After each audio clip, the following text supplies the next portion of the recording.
Ola, sabías que as plantas, ao igual que os animais, relaciónanse coa súa contorna? Imos ver neste tutorial como o fan. Comezamos!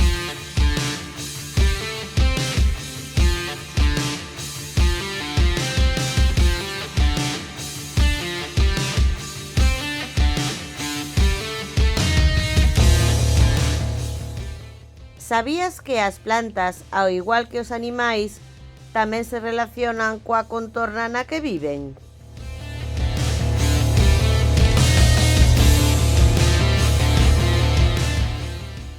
Pois claro. Por exemplo, se poñemos unha planta na beira da ventá, esta sempre xirará as súas follas cara ao sol.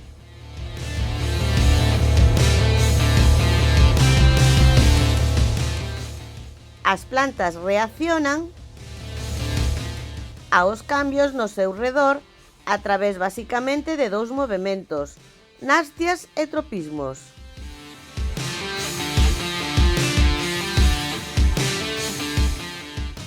Falaremos primeiro das nastias. As nastias son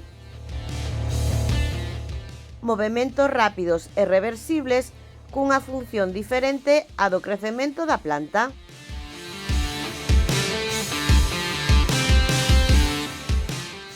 Por exemplo, o tulipán realiza nastias cando abre ou pecha as súas follas en función da temperatura que haxa no ambiente. Dentro do círculo podemos ver tulipáns. Imos agora cos tropismos. O obxectivo dos tropismos é o crecemento da planta grazas a uns axentes externos.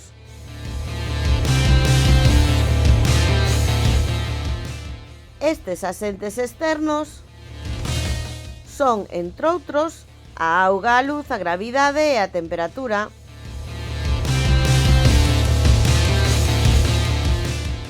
Estes movementos son moi lentos e irreversibles e non se aprecian día a día.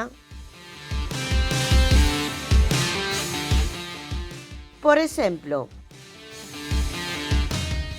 podemos notalo se imos ver unha planta despois de habela plantado fai un mes. Darémonos conta de que a planta medrou.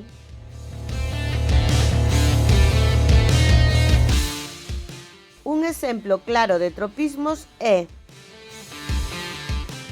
o crecemento perfectamente recto e en vertical das árbores que están nun terreo inclinado grazas á gravidade.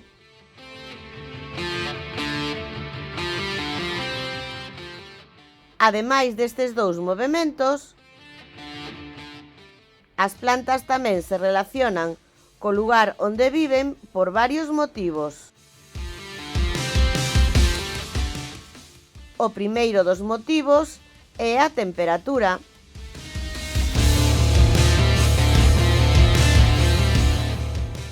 Hai plantas que son capaces de medrar en ambientes cálidos, namentres que outras precisan frío para desenvolverse correctamente.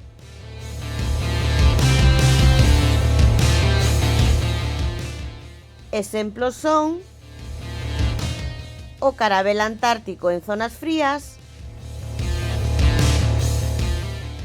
e o pino en climas temperados.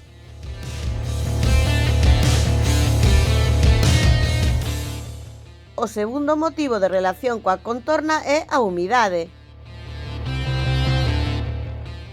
Por exemplo, os cactos poden acumular moita auga no seu interior para ter reservas e así poder vivir en climas moi secos, como os desertos.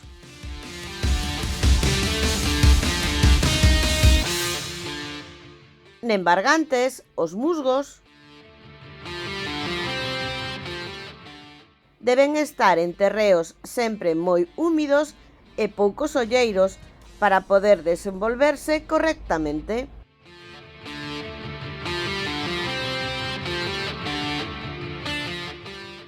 O terceiro motivo de relación coa contorna son as horas de luz solar. Xa sabemos que sen luz as plantas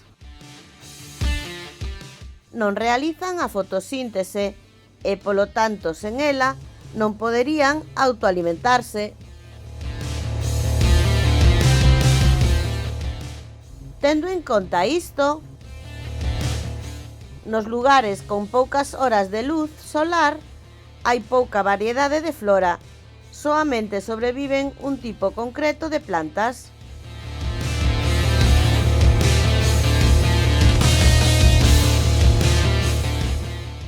Ata aquí a clase de hoxe na que falamos da relación das plantas coa súa contorna.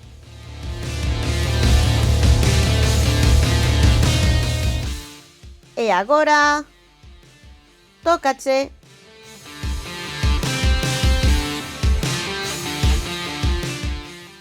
Investiga. Saberías dicirme o nome de dúas plantas de interior que se adaptan á contorna na que están e precisan pouca luz para desenvolverse correctamente?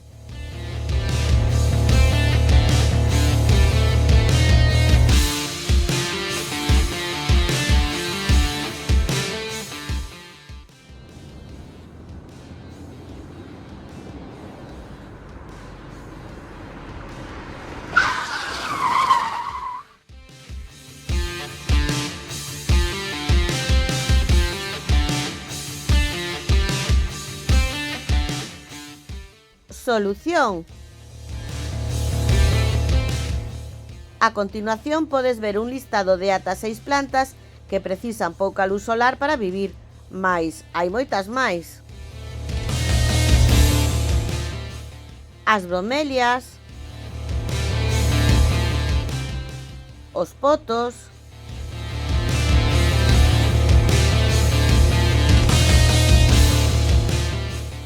o lirio da paz,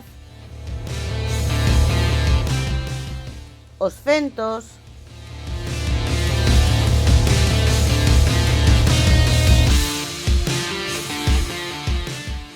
o aloe vera, as begonias.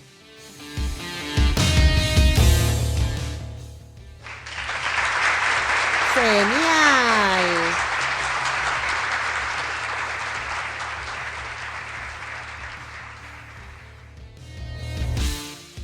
Máis contidos e fichas interactivas e imprimibles en profiaracelis.com. Graciñas.